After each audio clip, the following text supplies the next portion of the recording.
안녕하세요 여러분, 은카 채널입니다. 여러분 요즘 좀 다닐만 하십니까? 기름값이 계속 오르고 있죠. 러시아와 우크라이나 사태 이후로 기름값이 계속 치솟고 있습니다. 이게 러시아에서 원유를 많이 생산하기 때문에 러시아에 무슨 이슈가 터지면은 국제 유가에 반영이 그대로 될 수밖에 없기 때문이에요. 심지어 뉴스에서는 내린다는 얘기는 없고 계속 올린다는 소식만 들려오고 있고요. 기름값이 오르는 것처럼 내 주식도 같이 좀 올라주면 얼마나 좋겠습니까? 그리고 나중에 기름값이 혹시나 떨어질 때도 올랐던 속도처럼 바바바박 떨어졌으면 좋겠습니다. 자, 상황이 이렇다 보니 뭔가 전기차 지금 오너들이 위너가 된 기분이 듭니다. 그러면 나도 전기차를 사야 하나 하는 생각까지 드실 거예요. 자, 그럼 여러분, 특히 지금 차를 사려고 하시는 분들, 제가 오늘 정리 한번 해드릴 테니까요. 영상 끝까지 꼭 시청해주세요. 먼저 현재 자동차 시장 상황 한번 보겠습니다. 지금 내연차, 전기차 할 것 없이 신차를 뽑으려고 하면은 1년 정도 기다리셔야 되는데요. 15개월? 17개월? 이런 얘기를 듣게 됩니다. 작년부터 차량용 반도체 공급 문제 때문에 차가 나오지를 못하고 있어요. 차가 안 나와서 못 팔고 있으니까 출고를 조금 앞당기기 위해서 옵션을 몇 가지 뺀 다음에 조금 더 출고를 앞당기기도 한다고 하더라고요. 그러니까 뭐 썬루프라든지 뭐 어라운드 뷰라든지 뭐 충전 패드 뭐 등등등 그런 옵션들이요. 이게 왜 그러냐면은 차량용 반도체 같은 경우에는 다른 품목에 비해서 수익성이 좀 낮대요. 그리고 교체 주기도 길고 개발 과정이 좀 까다롭기 때문이라고 해요. 해결이 된다고 해도 내년이나 돼야 된다고 하죠. 뭔가 장기화가 되고 있는 그런 실정입니다. 그럼 지금 전기차 시장 상황도 한번 볼게요. 올해 1월 환경부에서 발표한 내용인데요. 내년부터 자동차 회사에서 무공해차, 그러니까 수소차나 전기차를 목표치만큼 팔지 못하면 기여금을 물린다고 하네요. 이 목표치는 차량 판매량을 기준으로 하는 건데요. 현대기아차 같은 경우에는 국내 판매량의 12% 정도, 그리고 한국 GM이라든지 쌍용, 르노 같은 수입 브랜드 같은 경우에는 8% 이상을 무공해차로 팔아야 한다고 합니다. 그래서 만약에 실적 미달이 되면 2025년까지는 한 대당 60만 원, 2028년까지는 한 대당 150만 원, 2029년까지는 한 대당 300만 원의 기여금을 물린다고 합니다. 와, 이건 기여금이라고 쓰고 과태료라고 읽는 거네요. 벌금이네, 벌금. 그래도 현대기아차는 잘하고 있잖아요. 현대차 같은 경우에는 아이오닉 5 잘 나가고 있고요.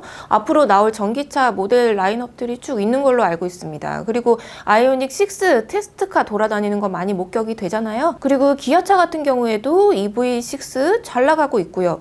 그래서 현대기아차는 별로 걱정이 되지 않습니다. 근데 르쌍쇠가 조금 마음에 걸리네요. 쉐보레 같은 경우에는 볼트가 조금 잘 나가면 좋을 것 같고, 르노는 이제 뭐 초소형 자동차 트위지 정도 있는데요. 이게 볼트나 트위지나 둘 다 작년 판매량이 한 2%도 채 못 미친다고 알고 있어요. 목표치의 8%에는 조금 모자라잖아요. 그리고 르노는 LPG QM6가 효자 상품이란 말이에요. 근데 내년부터는 또 LPG가 저공해차에서 제외가 된다고 해요. 쌍용 자동차 같은 경우에는 코란도 이모션이 있기는 한데 쌍용차는요 지금 인수합병 문제가 또 삐그덕거리고 있고 돈 문제도 아직 걸려있는 게 있어서 정말 마음이 아픕니다. 이런 기여금 제도가 취지는 좋은 건 알겠어요. 근데 가뜩이나 지금 차도 많이 안 나오고 있는데 조금 아직은 이른 게 아닌가 하는 생각을 조심스럽게 한번 해봤습니다. 그럼 보조금 이야기도 한번 해볼까요? 전기차 가격이 비싸긴 하지만 나라에서 나오는 보조금 덕분에 그래도 그나마 위안을 삼을 수 있었잖아요. 그래서 소비자들의 경쟁이 아주 치열하다고 합니다. 가뜩이나 올해는 작년 대비 보조금이 좀 낮아졌잖아요. 최대 보조금 800만 원에서 700만 원으로. 그리고 보조금을 받을 수 있는 기준가도 바뀌었죠. 원래는 6천만 원에서 9천만 원이었는데 올해 5,500만 원에서 8,500만 원까지로 낮아졌어요. 근데 이게 문제가 되는 건 보조금 제도로 인한 소비자들의 불필요한 경쟁입니다. 선착순으로 보조금을 주다 보니까 여러 대를 사전 예약하는 그런 문제들이 있다고 해요. 그리고 보조금 지급 대상자로 선정이 된다고 해도 3개월 안에 출고를 받을 수가 있어야 보조금이 지급이 된다고 하네요. 이거 어쩌라는 거야. 게다가 지자체 보조금 같은 경우에는 지역별로 금액이 또 다 다르잖아요.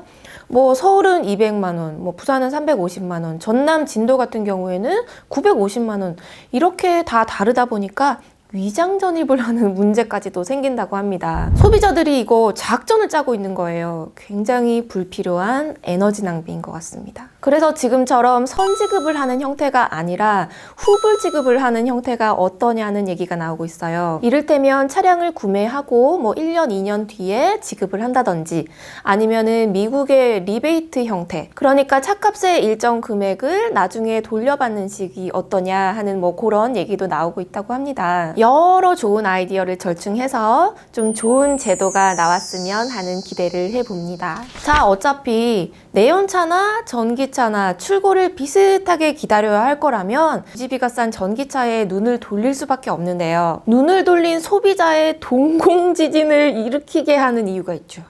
바로 가격입니다. 물론 나라에서 나오는 보조금 때문에 원래 판매가보다는 조금 저렴하게 구매를 할 수는 있지만 같은 모델의 내연차 대비해서 아직 전기차가 비싼 건 사실입니다. 그 이유는 모두가 알다시피 전기차 가격의 40% 이상을 차지하는 배터리의 가격이 높기 때문이에요. 전기차의 성능, 안정성, 가격, 경쟁력을 잡기 위해서는 성능 좋은 저렴한 배터리가 있어야 되는 건데 아직 과도기라고 보시면 되겠습니다. 뭐 삼원계 배터리, 인산철 배터리, 전고체 배터리 같은 뭐 업계에서 다양한 시도를 많이 해보고 있다고 하네요.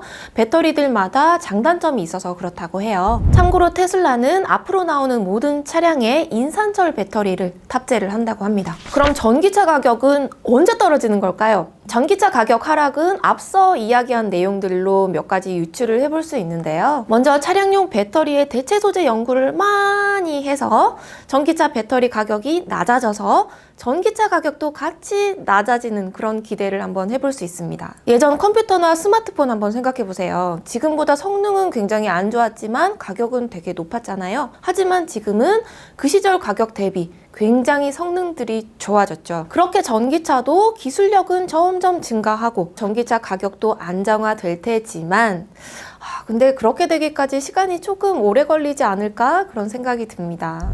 아니면 정부에서 매긴 기여금 정책으로요. 오히려 차 업계에서 내연차 가격은 조금 올리고 전기차 가격은 조금 다운시킬 수 있지 않나 하는 생각을 또 할 수 있는데요. 하지만 지금 니켈이나 리튬 같은 전기차 배터리의 주 원료가 되는 것들의 가격이 올라 있는 상황에서 한번 올라져 있는 전기차의 가격이 과연 떨어질까 하는 생각이 듭니다. 테슬라는 지금 자꾸 가격을 그래서 지금 차를 꼭 사야 하시는 분들 고민이 많이 되실 것 같습니다. 전기차는요, 차만 변하는 게 아니라 충전이라는 개념이 있기 때문에 내 생활 패턴까지도 변하게 하는 게 굉장히 큽니다. 주유소다! 하고 기름을 넣는 게 아니라요, 중간중간 충전을 해야 하고 언제나 내 동선에 맞춰서 충전 계획을 세워야 하는 특이점이 있습니다. 하지만 지금은 시기상으로 이동수단의 심장이 변하는 과도기라서 그런 거고요. 앞으로 시간이 지날수록 전기차의 성능이나 가격이 점점 안정화가 될 겁니다. 그러면 장거리 이동이 좀 많으신 분들, 그리고 유지비를 조금 많이 생각하시는 분들, 전기차의 이 대세의 흐름에 편승하고 싶다 이런 분들은 전기차를 사시는 걸 추천드립니다. 특히나 내가 집이나 회사에 충전 여건이 충분히 된다 하시는 분들은 고민하실 것도 없어요. 바로 전기차로 가시면 됩니다. 만약 내가 앞으로 구입할 순수 전기차 한번 나는 경험해보고 싶다 하시면은요, 뭐 장기 렌트카도 괜찮고요. 뭐 중고차를 구매하시는 방법을 통해서 유지비 차이도 한번 느껴보시고요. 그리고 내 생활 패턴도 한번 맞춰보시면 좋을 것 같습니다. 자, 오늘 전기차 이야기 한번 해봤는데요. 전기차 이야기 하면 할수록 보조금도 잘 받으시고 차도 잘 받으셔서 잘 타고 다니시는 전기차 오너분들 정말 미래를 내다보는 눈이 있으신 것 같아요. 정말 잘하셨습니다. 보증기간 동안에는 뭐 따로 드는 돈도 없으실 거 아니에요, 그죠? 특히 가격이 오를 대로 올라버린 테슬라 오너분들은 정말 진심으로 부럽습니다. 성능도 환경도 가격도 다 안정화된 최첨단 무공해차 시대 빨리 열렸으면 좋겠습니다. 이상으로 은카 채널 최PD였습니다. 안녕.